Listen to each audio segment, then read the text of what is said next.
বিসমিল্লাহির রহমানির রহিম। আসসালামু আলাইকুম বন্ধুরা, কেমন আছেন? আশা করি ভালো আছেন। আমিও ভালো আছি। দেশ এবং দেশের বাইরের থেকে যারাই আমার এই ভিডিওটা দেখতেছেন তাদেরকে আমার রান্নাঘরে স্বাগতম।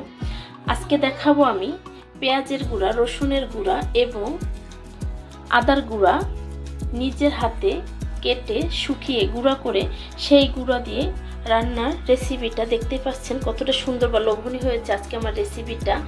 আমার রেসিপিটা যদি ভালো লেগে থাকে এবং আমার এরকম একটা ইউনিক আইডিয়া, অবশ্যই কমেন্ট করে ভিডিওতে জানাবেন এবং লাইক দিয়ে ভিডিওটা দেখা শুরু করবেন। চলুন বন্ধুরা, কিভাবে আমি এই সব রকমের গুঁড়া মশলা কোনো পেস্ট না দিয়ে কিভাবে রান্না করেছি সেটাই আপনাদের সাথে আজকে আমি শেয়ার করব।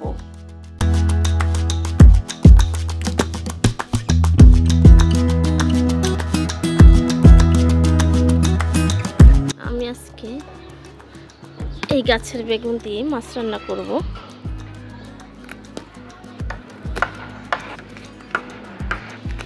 চলে আসলাম মূল পর্বে। এখানে ইলিশ মাছটা কেটে নিয়েছি আমি, মিডিয়াম সাইজের ইলিশ, 3টা 1 কেজি সেরকম ইলিশ।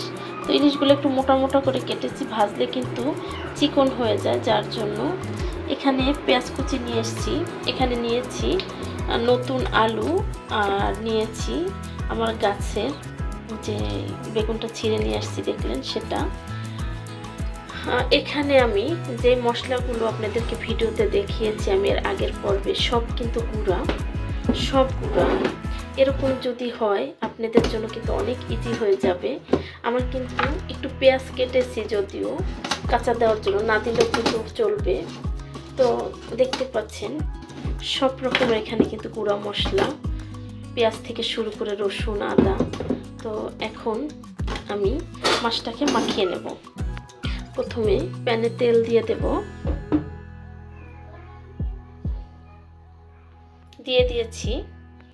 দিয়ে দিচ্ছি পরিমাণ মতো লবণ,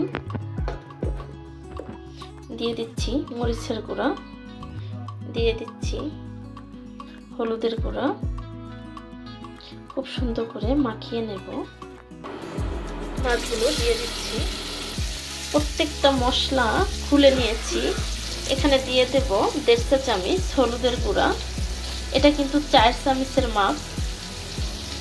আমি যেই বাটিটাতে মাছটা মাখিয়েছি সেই বাটিটাতে কিন্তু দিয়ে দিচ্ছি, বাটি না তো প্লেট।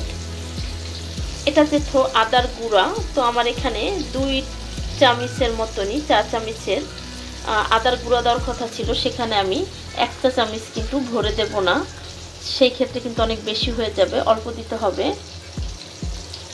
দিয়ে দিচ্ছি 1/2 চামচ রসুনের গুঁড়া, দিয়ে দিচ্ছি 1 চামচ মরিচের গুঁড়া। পেঁয়াজ যেহেতু আমি কাঁচা কুচানো দিয়েছি, সেই ক্ষেত্রে 1 চামচ পেঁয়াজের গুঁড়া দেব। এই পর্যায়ে এখানে কিছু পানি দেব, মশলাটাকে গুলিয়ে নেব। পেস্টটা বানিয়ে নিলাম, এটা আরও ফুলবে, ঘন হয়ে গেছে কিন্তু। তো যেহেতু সব কিছু শুকানো গুঁড়া মশলা, এটা আরও ঘন হবে। এই পর্যায়ে দেখে নেব মাছটা। আমি পেঁয়াজটা দিয়ে দিলাম, হয়ে গেছে। এখন মশলাটা দিয়ে দেব।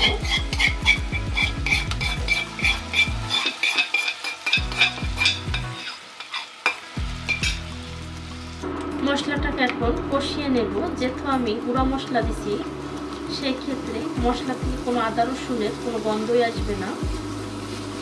এভাবে করে সুন্দর করে কষিয়ে নেব। দিয়ে দেব জিরা ধনিয়ার গুঁড়াটা। জিরা ধনিয়াটা আমি বয়মে বের করি নাই, তাই তখন দিতে পারি নাই। এখন দিয়ে দিচ্ছি জিরা ধনিয়া 1.5 চামচ। হয়ে গেছে, মশলাটা একদমই কষানো, লেগে আসছে। তো এই পর্যায়ে এখন আমি সবজিগুলো দিয়ে দেব।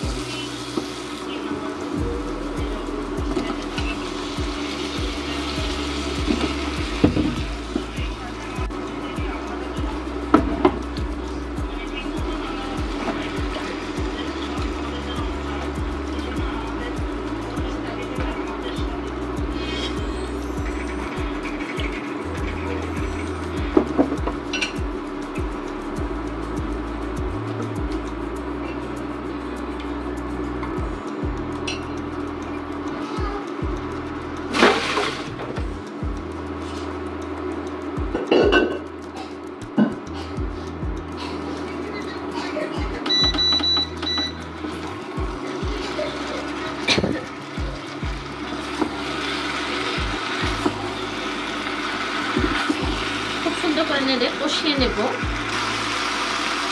কষানো প্রায় হয়ে গেছে, নিচে লেগে আসতেছে, শুকিয়ে গেছে একদম পানি। এই পর্যায়ে ঝোল দিয়ে দেবো।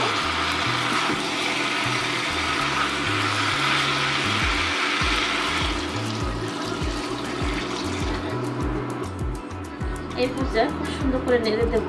বলক আসলে আমি মাছটা দিয়ে দেব।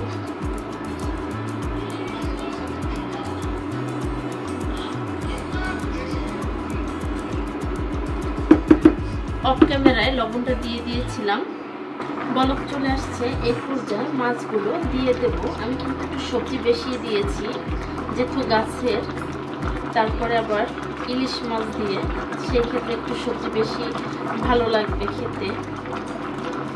একটু তেল ছিল, সেই তেলটাও আমি দিয়ে দিচ্ছি। এই পর্যায়ে ঢেকে দেব তরকারিটা। প্রিয় বন্ধুরা, হয়ে গেছে আমার আজকের রেসিপিটা। আমার রেসিপিটা যদি ভালো লেগে থাকে অবশ্যই লাইক কমেন্ট শেয়ার করবেন, সাবস্ক্রাইব করে দিয়ে আমার পাশে থাকবেন। আজকের রেসিপি আমার এই পর্যন্তই।